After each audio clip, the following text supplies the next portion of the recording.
Many thanks for choosing us. JoyNews, your home of independent, fearless, and credible journalism. Nigerian President Muhammadu Buhari has blamed only friends from the northern region for the gun attack on St. Francis Catholic Church in the town of Owu during yesterday's Sunday service.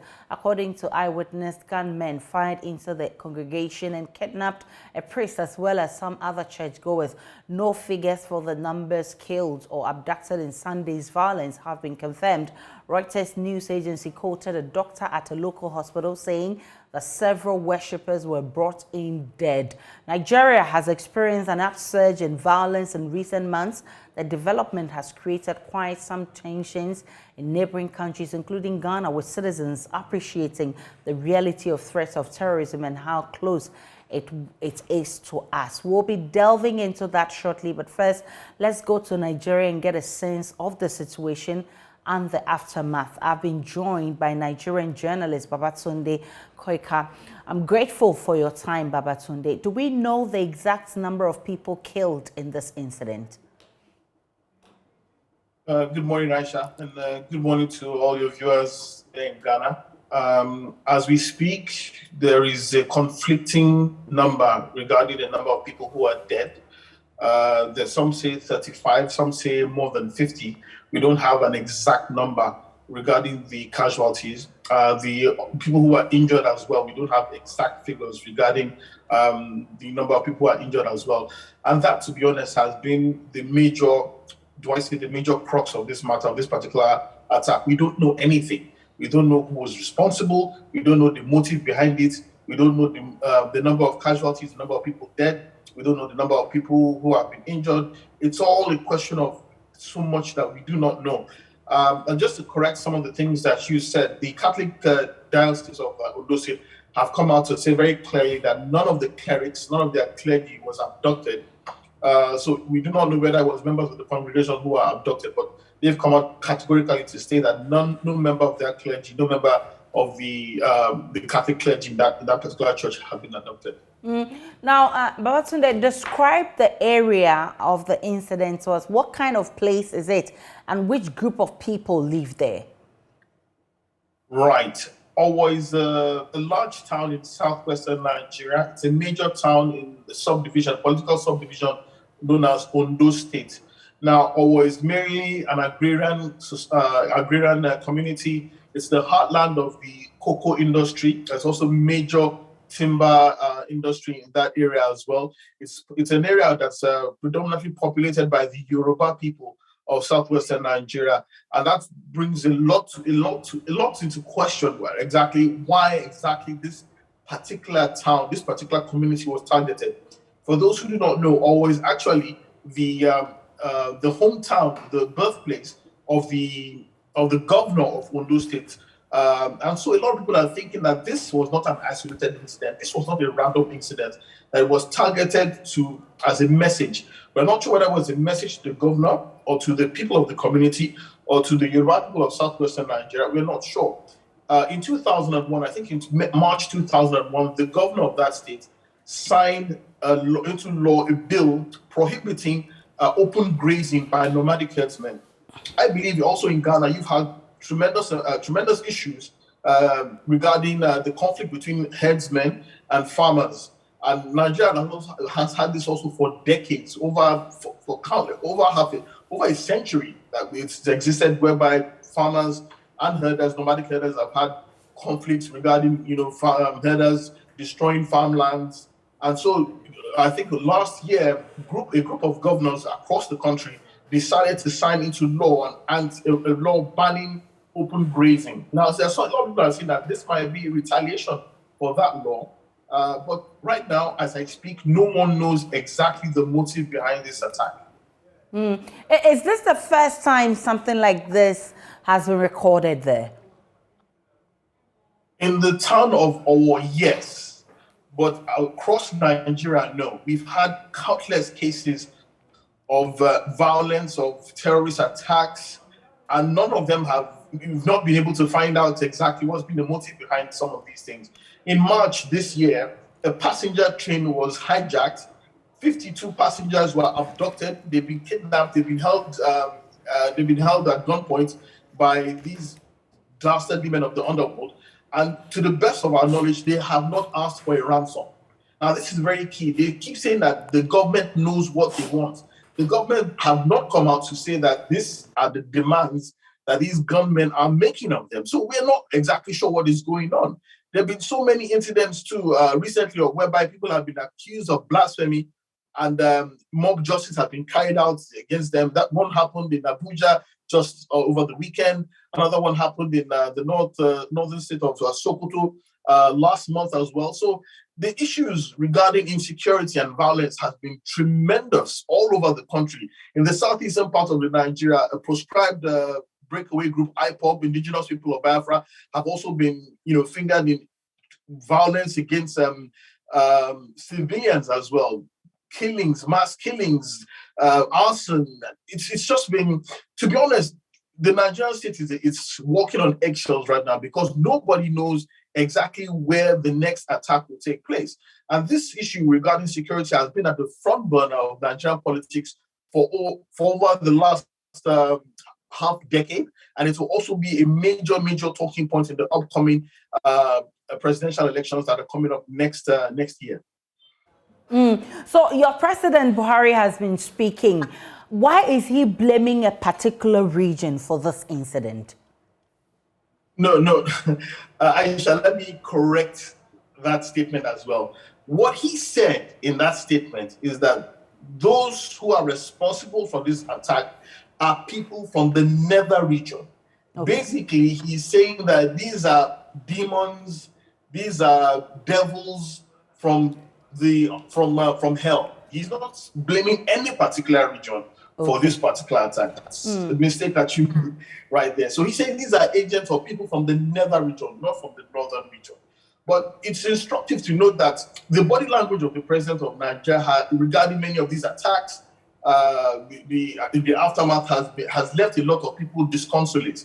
When these things have happened, the president is always quick to offer his condolences, but you never see him arrive on the scene to look at what has happened, to offer condolences in person to the people. Because even yesterday, after this happened, the ruling party, the APC, which President Muhammadu Buhari is a major part of, also held another key caucus meeting. And a lot of people thought that was very, I'm searching for the words right now, but it was very callous. Considering the fact that a tremendous amount of people have died in violent circumstances, yet party politics continue to trump the lives and property in Nigeria. So that leaves a lot of people, disconnected from the government. They feel that the government really does not have their issues or their problems at heart, especially as it comes to regard security. So what has been done since yesterday to shore up security in the area?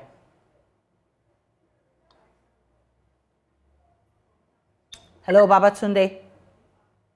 Well, Aisha, typically what we see an increased presence of police, an increased presence of the military. But what we really need at this particular point in time is not a police built. Hello, can you hear me? Can you hear me, Aisha? Hello?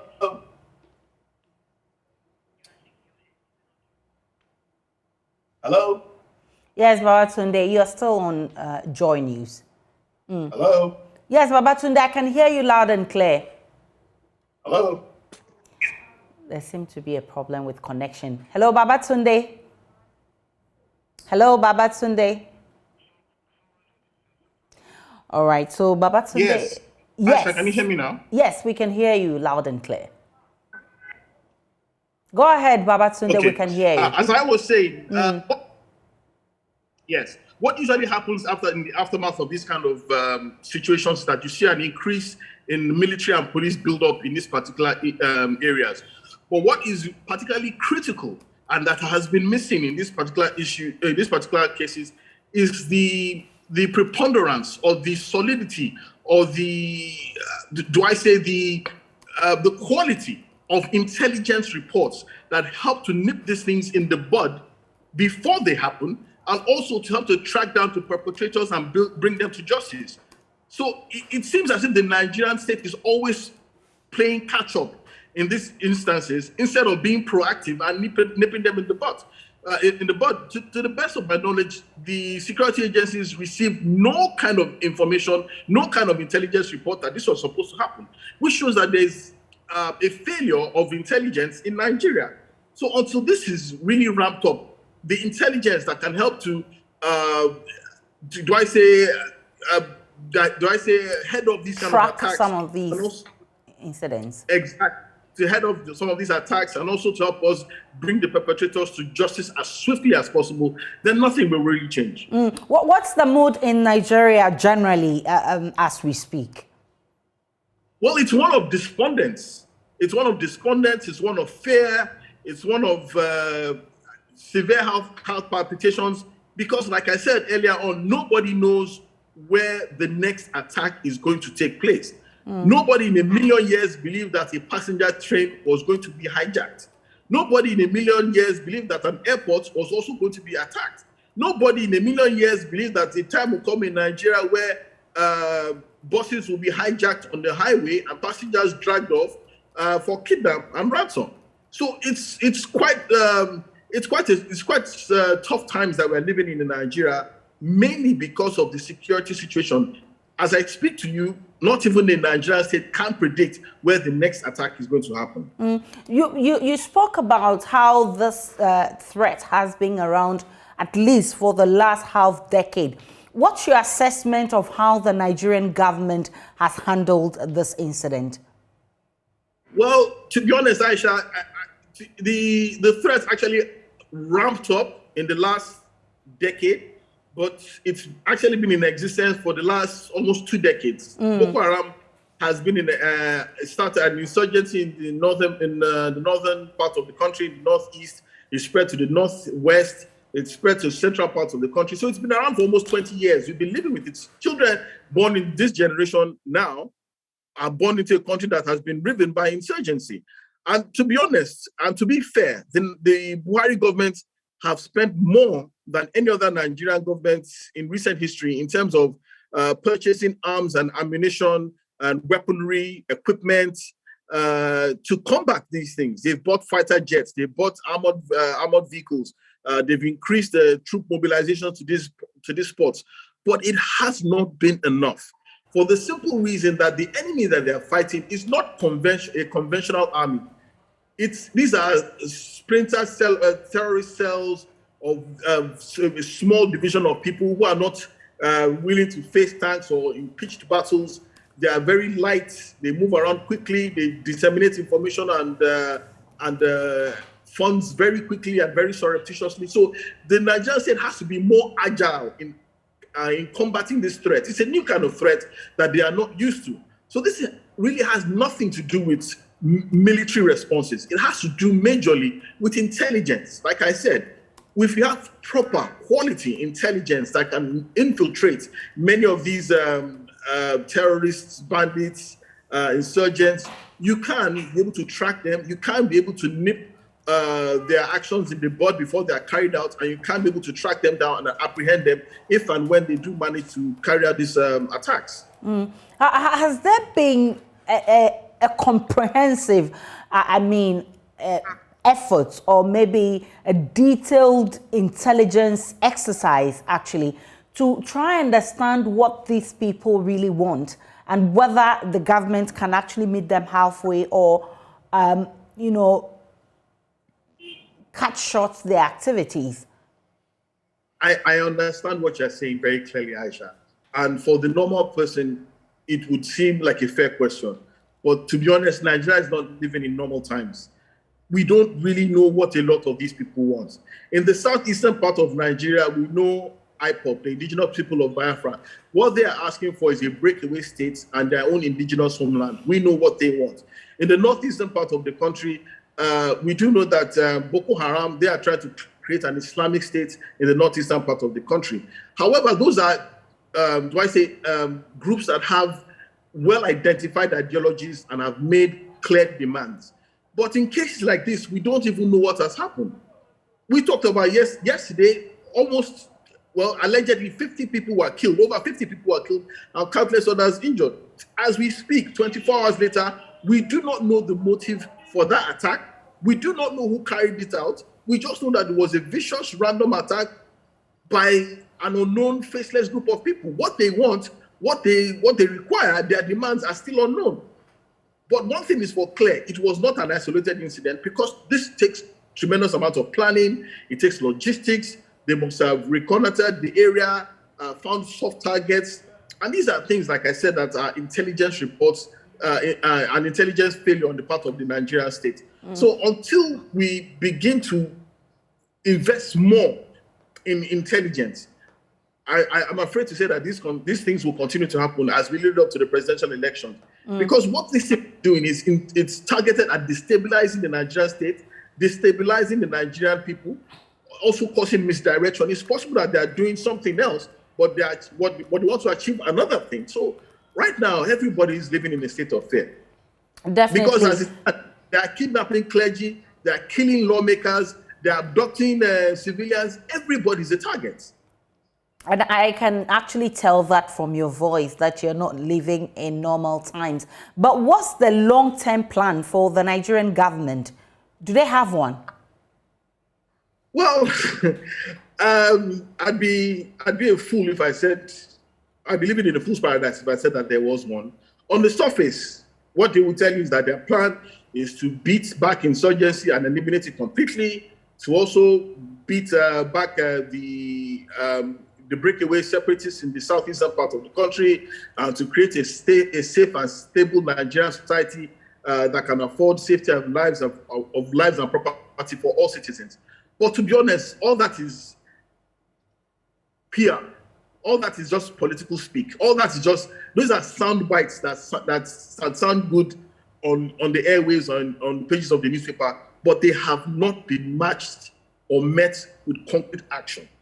And that is really is the problem. Of course, I'm sure that the service chiefs will have their own meetings. Of course, I'm sure that the police chiefs also have their own meeting. The National Security Advisor, the Directorate of State Security, all these security agencies will be having their own meetings, strategies, but unfortunately, it has not borne fruit. And the victims, the people who continue to bleed and who continue to be buried, are poor, unsuspecting Nigerian citizens. They are the ones who are bearing the brunt of this. And until something is found, until the government comes and shows that it really cares about the security of lives and property, it's going to be a major issue. And I believe it will be a key point in next year's presidential elections coming up, I think, in the first quarter of next year. So is politics actually compounding the issue of insurgency in Nigeria? Is that what you think? Yes, it is.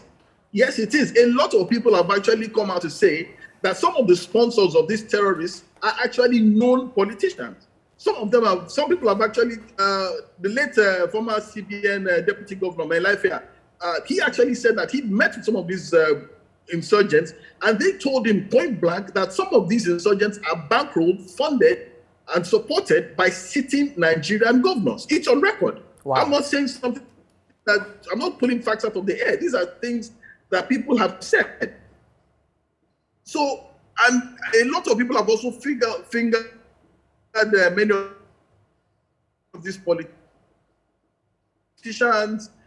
for use of his interests, and after the elections have gone, they cannot retrieve the guns that they have given them during the campaigning season, and these people now use these same weapons to turn on the populace for their own nefarious needs.